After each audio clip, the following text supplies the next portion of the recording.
Cristiano, നിങ്ങളൊരു പ്രതിഭയാണ്. മൈതാനങ്ങളിൽ നിങ്ങൾ കരഞ്ഞത് തോറ്റതുകൊണ്ടല്ല, കാരണം തോൽവിയിൽ നിന്നാണ് നിങ്ങളെല്ലാം തുടങ്ങിയത്. ജീവകാരുണ്യ പ്രവർത്തനങ്ങൾക്ക് ഇത്രമേൽ സവിശേഷത കൽപ്പിച്ച മറ്റൊരു കായിക താരം ലോകത്തിൽ തന്നെ ഇല്ല എന്ന് പറയാം. വെനസ്വേലെ ഭൂജനനത്തിലെല്ലാം നഷ്ടപ്പെട്ട ആൻഡ്രോസ് എന്ന ബാലൻ, ഉറ്റവരും ഉടയവരും ഒരു കാലും നഷ്ടപ്പെട്ട് ICU വാർഡിൽ നിന്ന് ബോധം വന്ന ആൻഡ്രോസിന്റെ ഹൃദയത്തിൽ ഒരു ചിത്രം ശേഷിച്ചിരുന്നു. അത് ക്രിസ്ത്യാനോ റൊണാൾഡോയുടെ ആയിരുന്നു. വിവരമറിഞ്ഞ ക്രിസ്ത്യാനോ ആൻഡ്രോസിനെ വിളിച്ചു. ഹലോ ആൻഡ്രോസ്, നീ തിരിച്ചു വരുമ്പോൾ നമുക്കൊന്ന് കാണണം. ഇങ്ങനെയൊക്കെ പറയാൻ റൊണാൾഡോ അല്ലാതെ മറ്റാനാണുള്ളത്.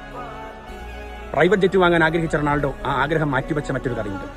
പോർച്ചുഗലിലെ 100ഓളം സ്കൂളുകളിൽ വിദ്യാർത്ഥികൾ കിലോമീറ്റർ അകലെയാണ് നടന്നു പോകുന്ന വിവരം അറിയുമ്പോൾ പ്രൈവറ്റ് ജെറ്റ് വാങ്ങാൻ ആഗ്രഹിച്ച ആഗ്രഹം മാറ്റിവെച്ച് അമ്മയോട് ഫോണിൽ പറയുന്ന ഒരു വാചകം ഇങ്ങനെയാണ്: അമ്മേ, പ്രൈവറ്റ് ജെറ്റ് വാങ്ങുന്നില്ല, പകരം 100 ബസ്സുകൾ സ്കൂളുകൾക്ക് സൗജന്യമായി നൽകുന്നു. നിങ്ങൾ ഞങ്ങളെ വിസ്മയിപ്പിച്ചു. മൈതാനങ്ങളിൽ മാത്രമല്ല, ജീവിതങ്ങൾ കാലമേ പോയാലും.